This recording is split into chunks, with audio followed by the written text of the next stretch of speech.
y'all? Welcome back to the Trading Roux. It's Friday, so we're recapping what played out from Sunday's AI picks and shovels watch list. Quick reminder, this is not a get-rich-quick scheme. We trade with our eyes, not emotions. Confirmation first, always. So we're basically in the same lens as Sunday. Moat, monetization, and confirmation. For the moat, do they own critical rails in the AI stack?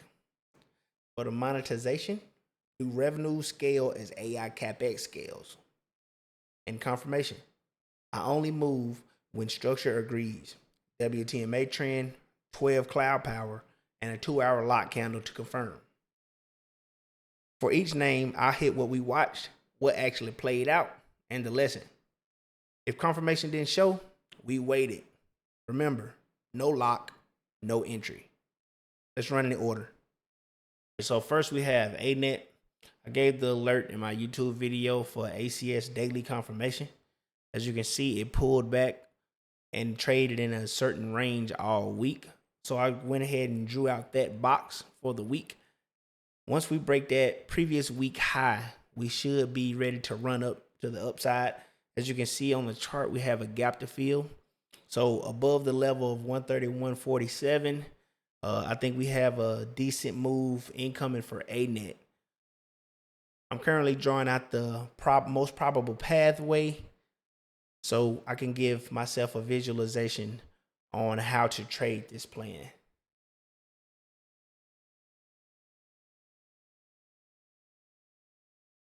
Let's move along to VRT. As you can see,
next we have Microsoft. As you can see on the 1 day, it didn't print one, but on the 4-hour, it did.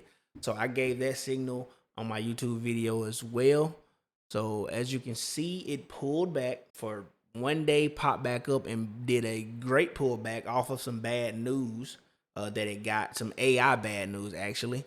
So it's traded this week in a specific range. It's not a tight range. It's like a $17 range. So you could have played calls and puts on this, but remember, we're accumulating for the long haul. So every pullback is, hey, buy it as long as you got confirmation. Marking out the most likely path that Microsoft is going to do before it hits liquidity at this bearish order block.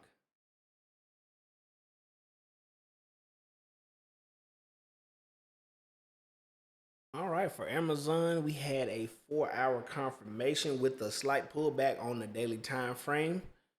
It ran up for 2 days before hitting weekly liquidity and dropping down to a reload zone on the daily. But it ran up $10.20 on that first initial run. And if you wait for the pullback for it to go back to weekly liquidity again, that'll be a $13.28 move, which is very decent for Amazon. So I'm going to go ahead and box out. If you were to enter the reload zone to the daily liquidity,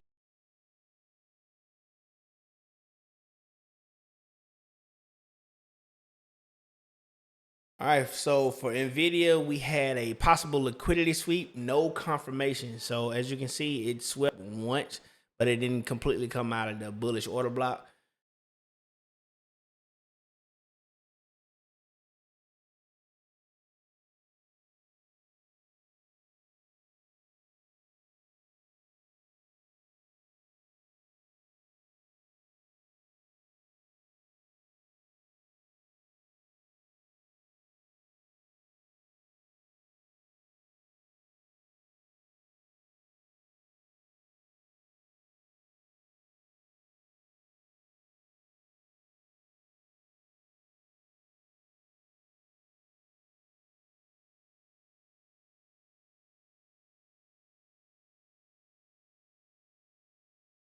All right, for AMD, we got a 4-hour ACS confirmation alert on last Friday. So if you would have took that trade, you would have got a $12.48 move if you would have just got in the next day on the pullback. If you would have held that pullback all week, it would have turned into a $4.09 move, which is still decent. And if you would have got in on that pullback and only capped it at the top, you would have got a $10.14 move. So right now I'm mapping out the break of the previous week high all the way up to daily liquidity, which is inside of a bearish order block. We have a nice up move to 220 to 245. All right, that wraps up our recap. We went over all the tickers in detail, how they started and how they ended this week. If this helped you see the markets clearer, drop a learn in the comments or DM me. I'll walk you through the same confirmation logic we use inside the Trading Roux. Check the description for all links, including the Wolf Chart 2.1 and our community resources. Thanks for watching, and remember, we trade with eyes, not emotions. See you in the next one.